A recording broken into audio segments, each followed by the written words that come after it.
Commander. Yes, Commander. Aye, aye. Good to go. I'm on it, Commander. Got it covered. Affirmative. Copy that. Solid copy.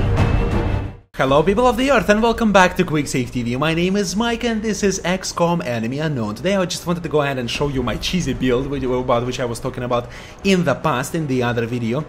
It's not as cheesy as it might seem in the first place. It's very risky also. You have to make sure that you are not making any fuck-ups in your control, right? But regardless of the fact, I'm gonna go ahead and show you how it actually works, right? So I have two assaults. Both assaults are essentially identical. What I take is, I take the soldier, obviously, right? The archetype. Then I select the assault and select the gunner class.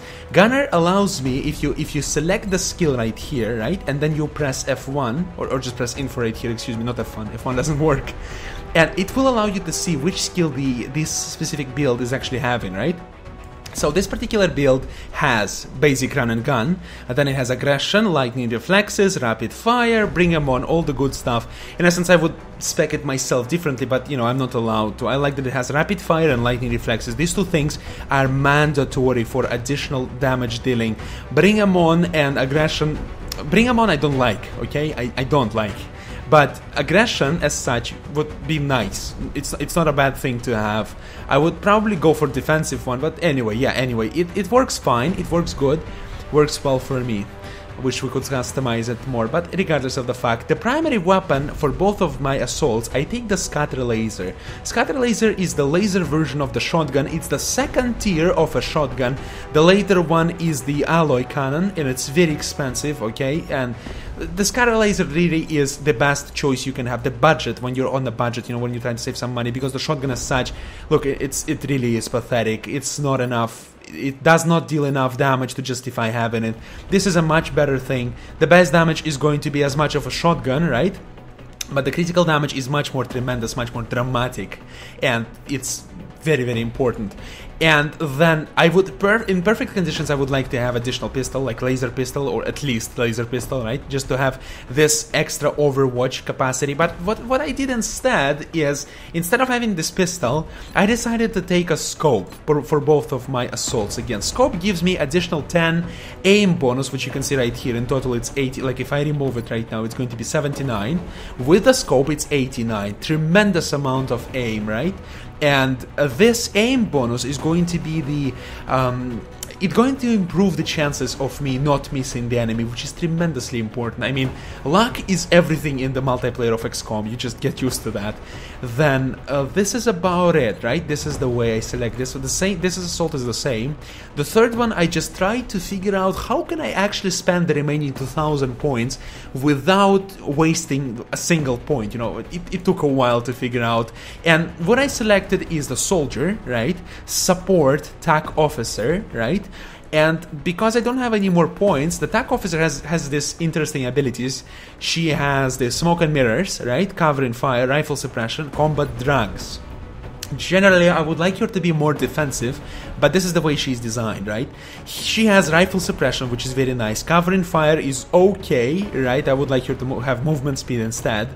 She can attack. She can make a reaction shot even on the enemy attack, which is not incredibly effective against assaults, but generally is effective against everything else, right? Which tries to shoot you.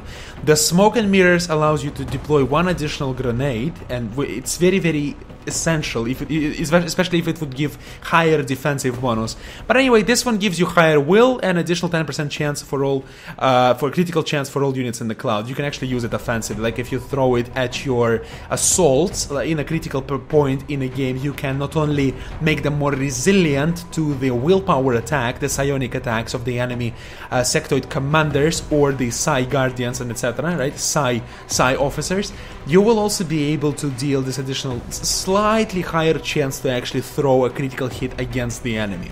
Now, as the weapon for her, I used a laser rifle. Laser rifle, I mean, I really don't have any choice here. I don't have any money, right?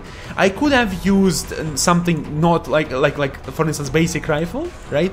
But the damage of it is so low that I was like, at least the laser rifle, right, that just kills something, you know, be useful at doing something, right? Since you're going to fire at the enemy, I want you to sometimes actually kill the enemy, not just scratch them, which is especially important when the enemy has a lot of sectoids. You just want to have this slight extra damage, because sometimes when you fire with a rifle, and from especially extremely high distance, and the enemy only has, for instance, buffed sectoid, right, and he attacks you with that, you will not kill it in one overwatch, which is crucial. When the enemy is trying to zerg you, it is crucial to pick off the targets very quickly, otherwise you're going to be devastated because of pure numbers, you know. Especially with the people who do a lot of sectoids in their team, they usually have something cheesy going on, you know, something really expensive, and sectoids are just being support for this unit.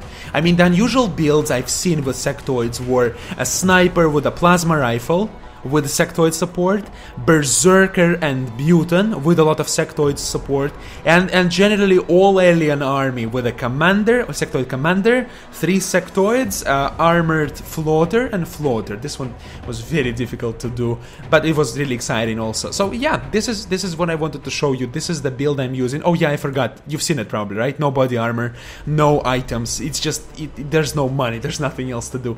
I could cut some money on my assaults, but I really don't want to, because my support generally dies first, and my assaults usually finish the game because of their skeleton suit, which allows them to grapple to you know, to unreachable locations, which allows me to have the tactical gauge over the enemy, or just to be a cheesy asshole. Because as you know, on XCOM, or if you don't know, in XCOM multiplayer there are at least 2 maps. For a fact, I'm going to show you these maps. Discard and exit. These maps are custom match, create a game. These maps are Grand Cemetery, Police Station, Train Yard, not really. Train Yard is okay. Boulevard is just so... Boulevard is the worst map for me, because there's really nothing to grapple to, and it just kills my entire strategy.